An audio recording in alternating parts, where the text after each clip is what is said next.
हाय दोस्तों, तो कैसे हैं आप सभी। आशा करते हैं आप लोग बहुत बढ़िया होंगे। तो चलिए आज की वीडियो में हम लोग जानने वाले हैं हिंदी व्याकरण के पार्ट 4 को। ठीक है, मतलब चौथा पार्ट ये है। अगर आप पहला पार्ट को नहीं देखे हैं तो देख करके आइए। ठीक है, पहला दूसरा तीसरा, उसके बाद में ये वीडियो आपको बहुत बढ़िया समझ में आएगा। और हम सीरियल नंबर से बना रहे हैं जिससे कि आपको और बढ़िया समझ में आ सके, कोई दिक्कत ना हो सके आपको। ठीक है ना। चलिए, तो सबसे पहले हम बता दें कि हिंदी व्याकरण का ये चौथा पार्ट है। आपको तो हम ये पहले ही बता दिए कि हिंदी व्याकरण के कहाँ पार्ट है सर, तो चौथा पार्ट है। और वो भी शब्द विचार के। किसका है? शब्द विचार का। किसका? शब्द विचार का। समझ रहे हैं बात। चलिए, तो पार्ट 4 समझ लेते हैं ध्यान से। आप देखिएगा, बहुत बढ़िया आपको समझ में आ जाएगा। चलिए, तो सबसे पहले इसमें दिया गया है कि उत्पत्ति या उद्गम के आधार पर शब्द के कितने भेद होते हैं। अगला वीडियो मैंने पढ़ा था बनावट या रचना की दृष्टि से शब्द को 3 भेद होते हैं ना। और इसमें जो है उत्पत्ति या उद्गम के आधार पर शब्द के 4 भेद होते हैं। समझ रहे हैं। उत्पत्ति भी बोल सकते हैं या फिर उद्गम भी बोल सकते हैं। ये बात हमने बताया कि अगर आपको मन है एक नाम ही पुकारना तो पुकारो ना। घर में चाहे कोई दूसरा नाम होता है, बाहर में कोई और कुछ बोलता है, स्कूल में कुछ और लोग बोलता है, दोस्त लोग, है ना। इस तरीके से नाम अनेक हो सकते हैं। आइए, तो उसी तरीके से हम समझेंगे कि उत्पत्ति के या उद्गम, उत्पत्ति बोलो या उद्गम बोलो, उसके आधार पे जो है शब्द के कितने भेद होते हैं। तो सर आपको बता दें कि 4 भेद होते हैं। एक तो होते हैं तत्सम, एक होते हैं तत्सम शब्द, दूसरा तद्भव शब्द, तीसरा देशज शब्द और चौथा विदेशज शब्द। तत्सम, तद्भव, देशज, विदेशज। तत्सम, तद्भव, देशज, विदेशज। समझ गए बात। कौन कौन होता है? तत्सम, तद्भव, देशज, विदेशज। आपको पता चल गया कि उत्पत्ति की दृष्टि से शब्द के कितने भेद होते हैं, या फिर उद्गम की दृष्टि से शब्द के क्या भेद? 4 भेद होते हैं।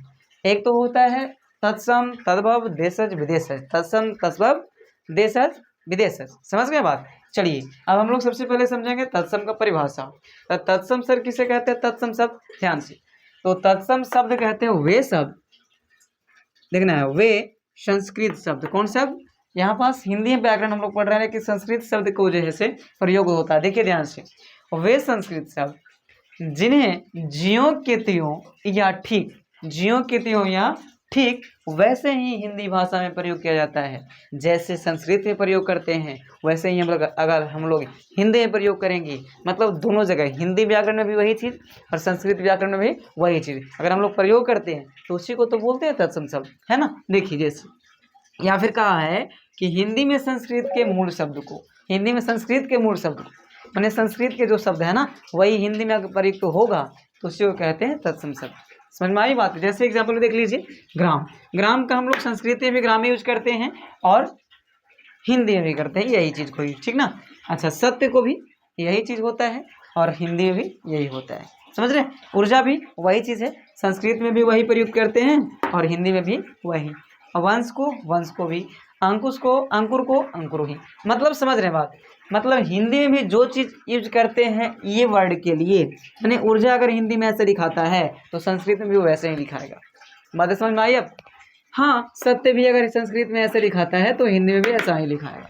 मतलब दोनों भाषा में, समझ रहे हैं, एक ही चीज़ अगर लिखाएगा उसको कहते हैं तत्सम शब्द। अब आपको जो जो शब्द मिल जाए वैसे हिंदी और संस्कृत में सेम लिखने को, वही शब्द को कहते हैं तत्सम।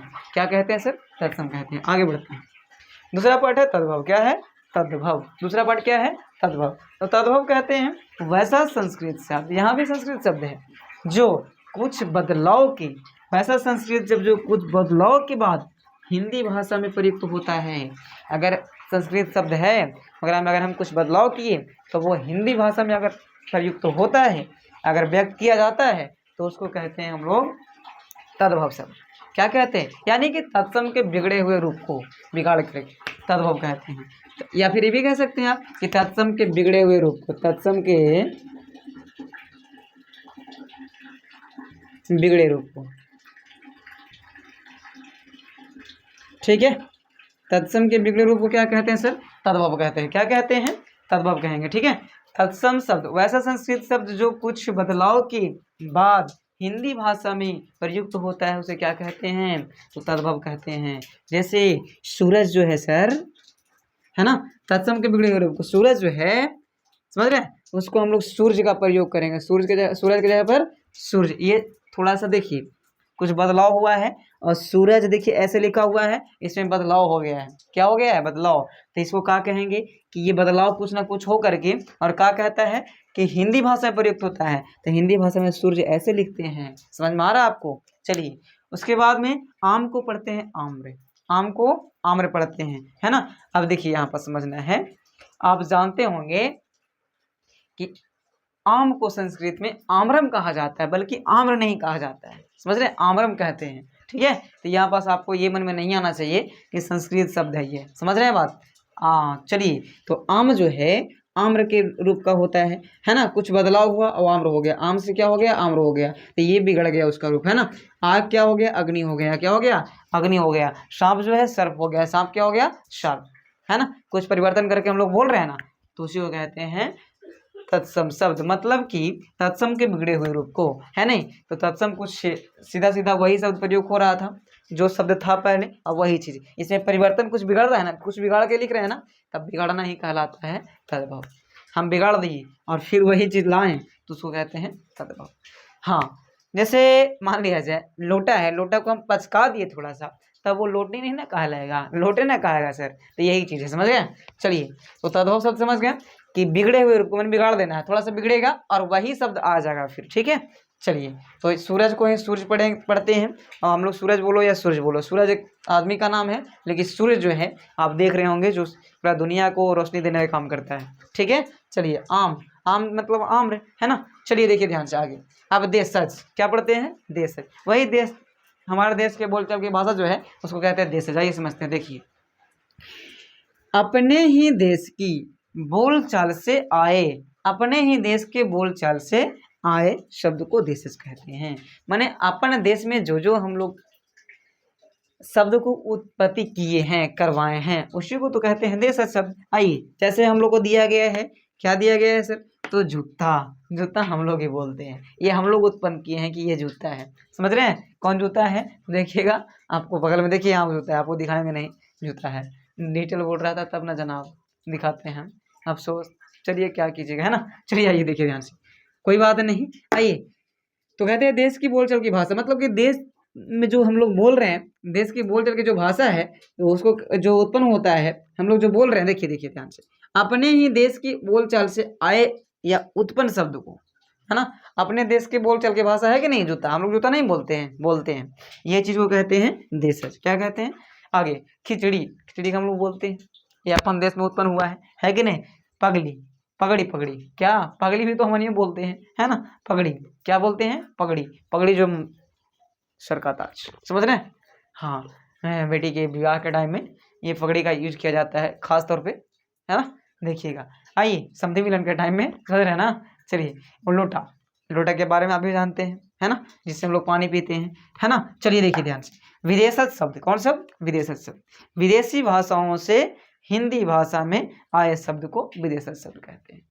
अरे जिन शब्दों का जन्म जो हुआ है ना विदेशों में हुआ है, उसे ही कहते हैं विदेशज शब्द। हमारे देश में शब्द की उत्पत्ति हुआ तो हमारा हो गया देशज, और अगर विदेश में उत्पन्न हुआ तो विदेशज हो गया। जैसे विदेशी शब्द विदेशी भाषाओं से हिंदी भाषा में आए, मतलब विदेशी भाषा है और हम लोग हिंदी में ले आए हैं। देखिए कुछ से चप, चम्मच, तो चम्मच, ये विदेशी भाषा है, इसको हम लोग हिंदी में ले आए हैं, है ना। आदमी, आदमी हम लोग हिंदी में नहीं पढ़ते हैं, पढ़ते हैं, इसको ले आए हैं कोची में, हम लोग ले आए हैं अपना देश में, तो हम लोग आदमी बोल रहे हैं। आगे, स्कूल, ये अंग्रेजवन की भाषा है, विदेशी शब्द है, समझ रहे हैं ना। हाँ, लेकिन हम लोग स्कूल बना दिए हैं, इसको बोलते हैं हम लोग स्कूल बोलते हैं, बहुत प्रयोग करते हैं स्कूल, है ना। विद्यालय बहुत कम लोग बोलते हैं, लेकिन स्कूल ज़्यादा लोग बोलते हैं। रुमाल, रुमाल भी विदेशी शब्द है ना। हॉस्पिटल, ये भी है विदेशी शब्द, समझ रहे हैं बात। तो चलिए, डॉक्टर भी जो है विदेशी शब्द है, समझ रहे हैं ना। चलिए, तो आशा करेंगे ये वीडियो आपको समझ में आया होगा। तो इसमें हम लोग कुछ नहीं, बस उत्पत्ति या उद्गम के आधार पर हम लोग शब्द के भेद पढ़े, और शब्द के भेद 4 होते हैं जो आपको बता दिए, तत्सम, तद्भव, देशज, विदेशज। और तत्सम में ज्यों का त्यों रह जाएगा, हिंदी और संस्कृत दोनों में, उसको कहते हैं तत्सम। तद्भव में क्या कहते हैं सर? तो वही तत्सम के बिगड़े हुए रूप को, मतलब बिगाड़ के और फिर देख रहे हैं कि वही आ जा रहा है। कुछ बिगाड़ रहे हैं, सूरज से क्या किए, सूर्य कर दिए, तो दोनों चीज वाला हम समझ के, लेकिन थोड़ा सा खाली फर्क पड़ता है, समझ रहे हैं, मतलब बिगड़ जाता है थोड़ा सा। देशज में अपने देश की बोलचाल की भाषा, मतलब कुछ ही बोल सकते हैं जो हम लोग बोलते हैं। आइए, तो बता ही दिए हम आपको एग्जाम्पल, समझ रहे हैं। अच्छा, विदेशज में जो विदेश से उत्पन्न हुआ है। विदेशी भाषा है ना, विदेशी में जो बोला जाता है। चप्पल भी वही है, सॉरी चम्मच। और चप्पल तो हमारे देश की भाषा है ना, जो बताएं हम, चप्पल, जूता, खिचड़ी, पगड़ी, है ना। और ये पगड़ी फुनगी भी होता है, फुनगी, समझ रहे हैं बात। तो चलिए आप सब्र कीजिए, आपको सारा वीडियो जो है से हिंदी व्याकरण का मिलेगा और बिल्कुल आसान भाषा में आप समझिए सिर्फ, और इसको नोट्स बनाना है सबको, ठीक है। सबको कॉपी कलम लेकर के बैठ जाना है, पहले आप स्क्रीनशॉट ले लेंगे, ठीक है। उसके बाद में